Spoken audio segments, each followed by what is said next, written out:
Hey Dads, Bolt is a 2008 film from Walt Disney Studios. It did not have a lot of box office success when it came out, but it did have some critical success, and it's said to have inspired the studio to move in the direction of films like Tangled and ultimately Frozen.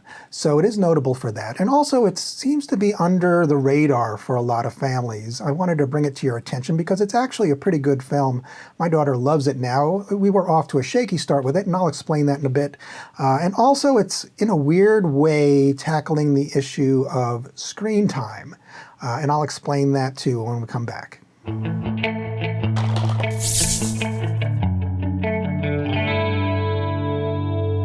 I was not a parent yet in 2008 when Bolt came out. It sort of flew under my radar. I was not seeing a lot of animated films at the time, let alone films that looked explicitly for kids.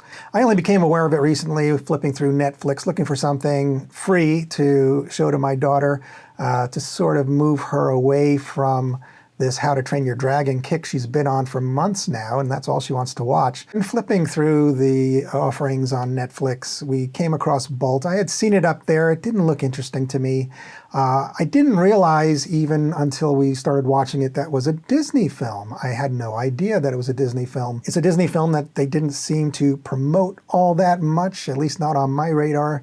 And so I did not have high hopes. My daughter is going on 5 now, thinking about having a pet that she might take care of, and seeing the dog up there with a little girl seemed to resonate with her, and we decided to give it a spin. Lo and behold, this movie is pretty good.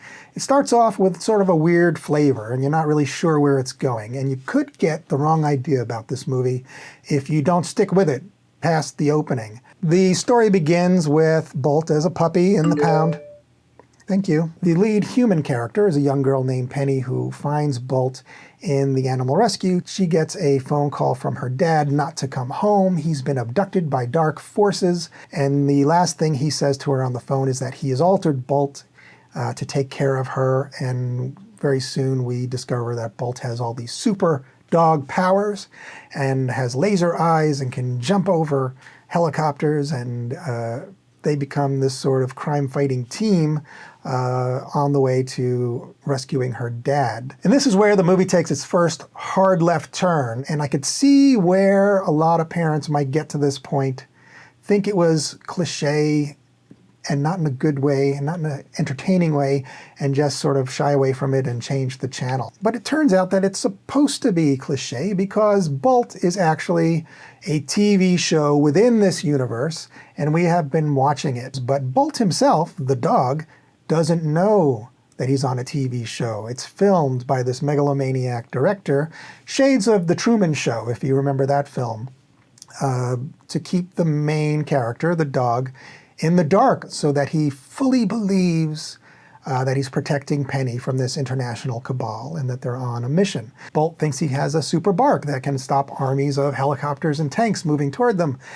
He thinks he can run really fast, which is one of his powers that's not explained fully, how they got him to believe that he was doing that.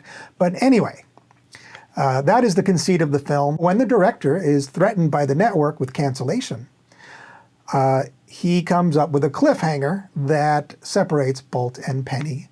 Bolt believes that he has to escape now to rescue Penny, but he escapes into the mailroom, gets shipped off by accident to New York. Now he's 3,000 miles away from Hollywood and has to make his way back across the country. The movie then becomes a road movie with Bolt learning about his true nature, learning about what it means to be a dog, and taking up with a charlatan named Mittens, who's extorting the pigeons of New York for their food. They eventually become friends, but not before they meet up with Rhino, a TV-watching hamster who's stuck in a trailer park with nothing but the TV for company, who's very aware of the Bolt TV show. Rhino decides to join their crew and help Bolt take the prisoner cat Mittens back to California to reveal Penny's whereabouts. Along the way, they learn a great deal about authenticity, the difference between TV and reality, and what it means to just be sort of a down-to-earth, authentic person, as it were, whether you're a dog or a cat or a hamster. We do learn that Mittens, who's sort of abrasive throughout the film, does have a soft side. She was abandoned by her forever family, left declawed in the middle of New York to fend for herself, and no longer has any use for family life until she meets Bolt. When Bolt finally gets to the Hollywood studio, he finds that Penny, who is merely acting in the best interests of the show and the families who work for the show, has taken up with another dog who's painted to look like Bolt, doesn't understand why he's so easily replaced, becomes dejected, walks off. Ironically, it is Mittens who discovers that Penny is true blue, brings Bolt back, but by then a fire has broken out in the studio. Everyone's taken off. Penny is stuck inside, and the trio team up to free her, using his best bark, perhaps not a super bark, but good enough to attract the attention of the firefighters, who ultimately rescue them both.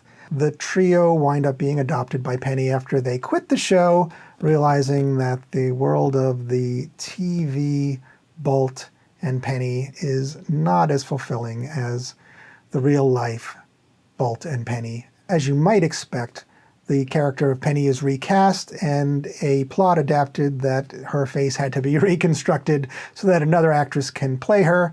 Another dog plays Bolt in the end, and that's okay because our Penny and our Bolt, who we now have come to love, live in a little house in rural America with their cat Mittens and their hamster Rhino, and everyone is happy and much more fulfilled once they turn the TV off, go outside, get some fresh air, and play. Not a bad message for your kids, and it's a very unique way for a film to deliver that message, sort of slipping it in there with all of this excitement and science fiction and action and superhero powers, that in the end the best play might be just outside the door in the sunshine, and the most fulfilling relationships might not be over the TV or over your screen or over your phone, but just with the people around you.